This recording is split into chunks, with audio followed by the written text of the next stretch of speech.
രാഹുൽ മാങ്കൂട്ടത്തിനെതിരായ ആദ്യ ലൈംഗിക പീഡന കേസിലെ രണ്ടാം പ്രതി ജോബി ജോസഫിന്റെ മുൻകൂർ ജാമ്യാപേക്ഷ പരിഗണിക്കുന്നത് മാറ്റിവെച്ചു.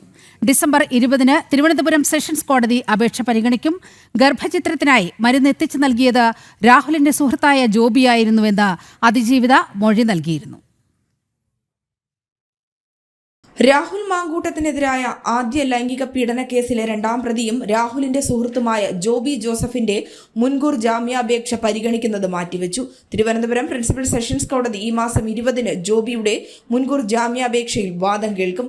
പരാതിക്കാരിയുടെ ആവശ്യപ്രകാരമാണ് ഗർഭചിത്രത്തിനായുള്ള മരുന്ന് എത്തിച്ചതെന്നാണ് ജോബി മുൻകൂർ ജാമ്യാപേക്ഷയിൽ ഉന്നയിക്കുന്ന വാദം. മരുന്ന് എന്താണെന്ന് പോലും അറിയില്ലായിരുന്നുവെന്നും മരുന്നിന്റെ ഗുരുതര സ്വഭാവത്തെക്കുറിച്ച് തനിക്ക് അറിയില്ലെന്നും ഈ മാസം 11-ന് കോടതിയിൽ സമർപ്പിച്ച മുൻകൂർ ജാമ്യാപേക്ഷയിൽ പറയുന്നു.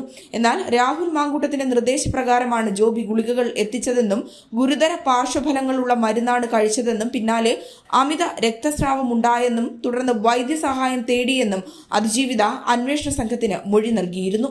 ജനം, തിരുവനന്തപുരം.